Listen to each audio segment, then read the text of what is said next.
ഉടയവരും ഒന്നുമില്ലാത്ത പാവം പിടിച്ച ഒരു അനാഥ പെണ്ണ്. നല്ലൊരു ജീവിതം കിട്ടിയ രക്ഷപ്പെടുമെന്ന് കരുതിയ ആ പെൺകുട്ടിക്ക് ജീവിതമൊക്കെ കിട്ടി. പക്ഷേ അത് കുറച്ച് കടന്നുപോയി. എല്ലാ 3 മാസം കഴിയുമ്പോൾ കല്യാണം കഴിക്കേണ്ടി വന്ന അവസ്ഥ. ആ പെൺകുട്ടിയുടെ ജീവിതത്തിൽ നടന്നതറിഞ്ഞ് ആ നാട്ടുകാരും അമ്പരന്നു. എന്താണ് ഈ 3 മാസം കൂടുന്തോറുമുള്ള വിവാഹത്തിന് കാരണം? പിന്നീട് അവൾക്ക് സംഭവിച്ചതെന്ത്? നമുക്ക് ആ ആശ്ചര്യപ്പെടുത്തുന്ന സംഭവത്തിലേക്ക് പോകാം. എൻ്റെ പേര് ഷീജ. ക്രൈം ത്രില്ലർ സ്റ്റോറീസ് കേൾക്കാൻ താല്പര്യമുള്ളവരാണ് നിങ്ങളെങ്കിൽ എൻ്റെ ഈ ചാനൽ ഒന്ന് സബ്സ്ക്രൈബ് ചെയ്യണേ. ഈ വീഡിയോയ്ക്ക് ഒരു ലൈക്കും തരൂ.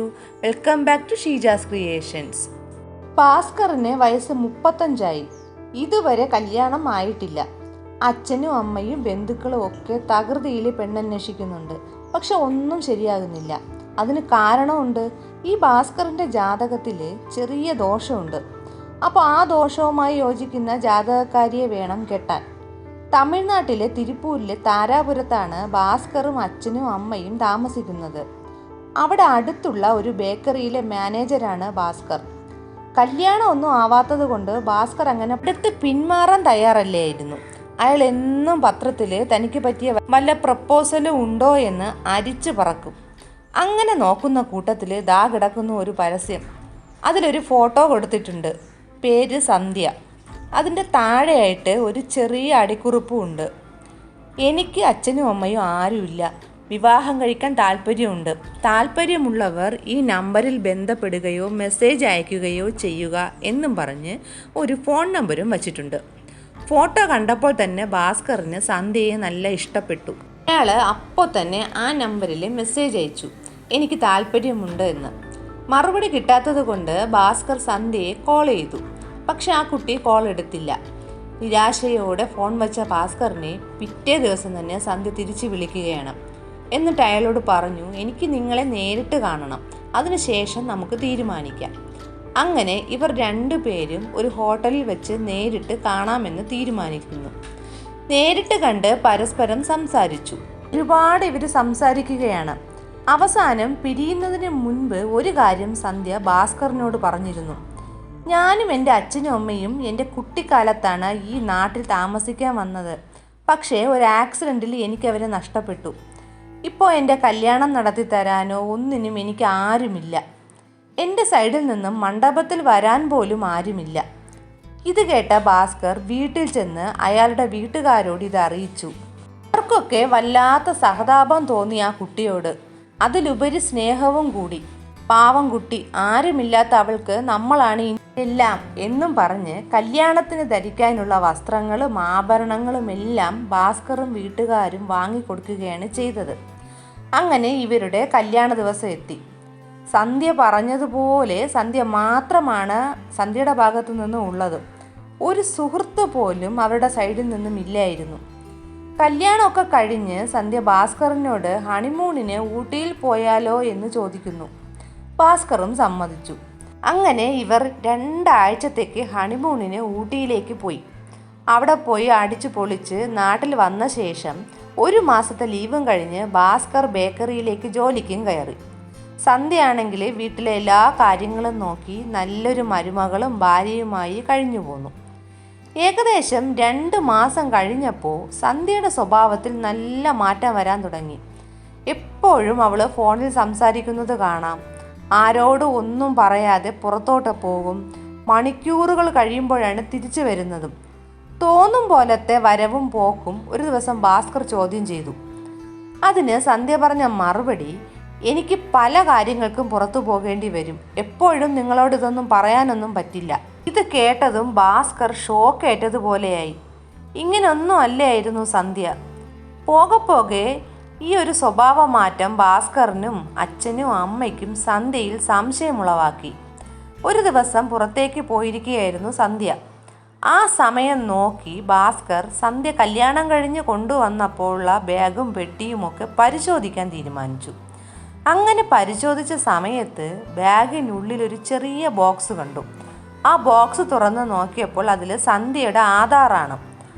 ആ ആധാർ എടുത്ത് നോക്കിയ ഭാസ്കർ ശരിക്കും ഞെട്ടിപ്പോയി. കാരണം അതിൽ സന്ധ്യയുടെ വയസ്സ് 45 എന്നാണ്. 30 വയസ്സെന്നും പറഞ്ഞ് കല്യാണം കഴിച്ച ഭാര്യയ്ക്ക് 45 വയസ്സ്. തന്നെക്കാളും 10 വയസ്സിന് മുതിർന്നതാണ് ഭാര്യ. കൂടാതെ തൊട്ട് താഴെ നോക്കിയപ്പോൾ അച്ഛൻ്റെ പേരിൻ്റെ സ്ഥാനത്ത് ഭർത്താവിൻ്റെ പേര്. അതായത് സന്ധ്യ ഇതിനു മുൻപ് കല്യാണം കഴിഞ്ഞിട്ടുണ്ട്. ഭാസ്കർ തകർന്നില്ലെങ്കിലേ അത്ഭുതമുള്ളൂ. അയാൾക്ക് ചതി പറ്റിയെന്ന് ഏതാണ്ട് മനസ്സിലായി. സന്ധ്യ വരാൻ അയാൾ കാത്തിരുന്നു.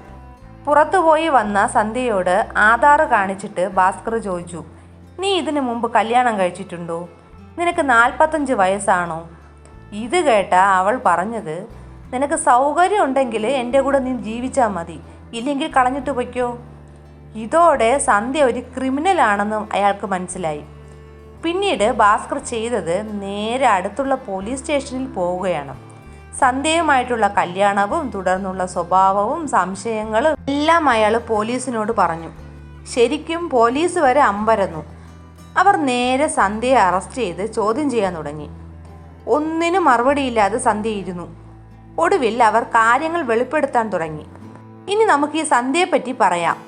25 വയസ്സുള്ള സമയത്താണ് സന്ധ്യയുടെ ആദ്യത്തെ കല്യാണം നടക്കുന്നത്. അതൊരു പ്രേമവിവാഹമായിരുന്നു. അതിലൊരു പെൺകുട്ടിയും ജനിച്ചു. അപ്പോഴാണ് സന്ധ്യയുടെ ഭർത്താവ് ഇവരെയും കുഞ്ഞിനെയും ഒഴിവാക്കി മറ്റൊരു സ്ത്രീയുടെ കൂടെ പോയത്. സന്ധ്യ പറഞ്ഞതിൽ ഒരു വാസ്തവം ഉണ്ടായിരുന്നു. അവൾക്ക് മറ്റു ബന്ധുക്കൾ ആരും ഇല്ല. ഭർത്താവ് ഉപേക്ഷിച്ച് ജീവിതം വഴിമുട്ടിയ ഈ സ്ത്രീ ഒരു പണക്കാരൻ്റെ വീട്ടിൽ വേലക്കാരിയായി ജോലിക്ക് കയറി. ആ വീട്ടിലെ ഓണർ സന്ധ്യയോട് രഹസ്യമായിട്ട് അയാൾക്ക് അവരിൽ തോന്നിയ താല്പര്യം അറിയിച്ചു. അയാൾക്ക് കല്യാണം കഴിഞ്ഞ് ഭാര്യയും കുടുംബമൊക്കെ ഉള്ളതാണ്. അയാൾ സന്ധ്യയോട് പറയുകയാണ്, എത്ര പണം വേണമെങ്കിലും തരാം, സ്വർണം തരാം, നീ എന്നോടൊന്ന് സഹകരിച്ചാൽ മതി എന്ന് അയാൾ പറഞ്ഞു. ഇത് കേട്ട സന്ധ്യ ജീവിതത്തിൽ രക്ഷപ്പെടാനുള്ള ഒരു കച്ചിത്തുരുമ്പായിട്ടാണ് ഈ ഒരു ബന്ധത്തിനെ കണ്ടത്. അങ്ങനെ ആ ഒരു പണക്കാരനുമായിട്ട് രഹസ്യബന്ധം പുലർത്തി. പക്ഷേ ഇതിൽ സന്ധ്യ ഒരു കാര്യം രഹസ്യമായി ചെയ്തിരുന്നു. ആ മുതലാളി അറിയാതെ അവളുടെ ഫോണിൽ ഇയാളുമായിട്ടുള്ള സ്വകാര്യ നിമിഷങ്ങളൊക്കെ റെക്കോർഡ് ചെയ്തു വച്ചു. പിന്നീട് ഇത് വച്ച് അയാളെ നാണം കെടുത്തുമെന്ന് ഭീഷണിപ്പെടുത്തി. ഭാര്യയും കുടുംബവും സമൂഹത്തിൽ നല്ലൊരു വിലയും നിലയൊക്കെയുള്ള അയാൾ ഈ ഭീഷണിയിൽ പേടിച്ചിട്ട് അവൾ ചോദിച്ചതെല്ലാം കൊടുത്തു. അയാളെ പിഴിഞ്ഞ് മാക്സിമം പൈസയും സ്വർണമൊക്കെ തട്ടിയെടുത്ത സന്ധ്യ ഇതിനിടയിൽ സന്ധ്യയുടെ മകളെ ഒരു ഹോസ്റ്റലിൽ ചേർത്തു. അതിനുശേഷം സന്ധ്യ ഇതൊരു ബിസിനസ്സാക്കി. നല്ല പണവും സമൂഹത്തിൽ നിലയും വിലയൊക്കെ ഉള്ള ആണുങ്ങളെ വശത്താക്കി അനാഥയെന്നും പറഞ്ഞ് കല്യാണം കഴിക്കും. ശേഷം അവരുടെ കൂടെയുള്ള കിടപ്പറ രംഗങ്ങളൊക്കെ റെക്കോർഡ് ചെയ്ത് ഭീഷണിപ്പെടുത്തി പണവും സ്വർണവും എല്ലാം തട്ടിയെടുത്ത് 3 മാസം കഴിയുമ്പോൾ സ്ഥലം വിടും.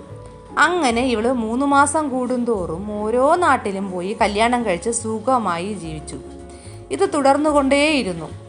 അഭിമാനം പേടിച്ച് ആരും ഒരു കംപ്ലൈൻറ്റും കൊടുത്തില്ല. അങ്ങനെ പോകെയാണ് ഭാസ്കറും വലയിലാകുന്നത്. ഭാസ്കറിനോടും ഇതേ ട്രിക്ക് തന്നെ ഇറക്കി. ആധാർ കാട്ടി ചോദ്യം ചെയ്ത അയാൾക്ക് ഞാൻ ഒരു കാര്യം നിന്നെ കാണിച്ചു തരാമെന്നും പറഞ്ഞ് അവർ തമ്മിലുള്ള വീഡിയോസൊക്കെ ഫോണിൽ റെക്കോർഡ് ചെയ്തത് കാണിച്ചു കൊടുക്കുകയാണ്. എന്നിട്ട് പറഞ്ഞു, ഞാൻ ഇതുപോലെ നിന്നെ നാണം കെടുത്തും, ഈ വീഡിയോ ഒക്കെ പുറത്ത് വിട്ട് എന്ന്. പക്ഷെ ഭാസ്കർ പറഞ്ഞത് തിരിച്ചായിരുന്നു. നീ എവിടെ വേണമെങ്കിലും ഇത് എടുത്ത് പോസ്റ്റ് ചെയ്തോ, ആരെ വേണമെങ്കിലും കാണിച്ചോ, എനിക്കൊന്നുമില്ല, അതിൽ നീയും ഉണ്ടല്ലോ എന്നായിരുന്നു.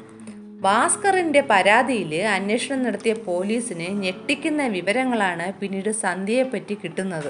സന്ധ്യയുടെ ഫോൺ വാങ്ങി പരിശോധിച്ചപ്പോൾ കാണുന്നത് നിറച്ചും അന്യ പുരുഷന്മാരുമായിട്ടുള്ള ഫോട്ടോസും മെസ്സേജുകളും ഒക്കെയാണ്. 52 പേരെയാണ് സന്ധ്യ മൊത്തം വിവാഹം കഴിച്ചിട്ടുള്ളത്, പല നാട്ടിലുമായിട്ട്. അതിൽ DSP വരെയുള്ള ആളുകൾ ഉണ്ടെന്ന് കണ്ടെത്തി. ഭാസ്കർ 52ാമത്തെ ഇരയായിരുന്നു. ഭീഷണി വകവയ്ക്കാതെ ആരെങ്കിലും ഒരാൾ ധൈര്യം കാണിച്ച് മുന്നോട്ട് വന്നെങ്കിൽ ഇത്രയും പേര് ചതിക്കപ്പെടില്ലായിരുന്നു. ഈ ഒരു തട്ടിപ്പിൽ സന്ധ്യയെ സഹായിക്കാനോ ഒന്നും ഒരാൾ പോലും ഇല്ലായിരുന്നു എന്നതാണ് അത്ഭുതം. ഒറ്റയ്ക്കാണ് ആ സ്ത്രീ ഒരു DSPയെ പോലും ഈ തട്ടിപ്പിനിരയാക്കിയത്. ഈ സംഭവത്തെ പറ്റിയുള്ള നിങ്ങളുടെ അഭിപ്രായം എന്തെന്ന് കമൻറ്റ് ചെയ്യൂ. പുതിയൊരു ക്രൈം ത്രില്ലർ സ്റ്റോറിയുമായി ഇനിയും വരാം. Thanks for watching.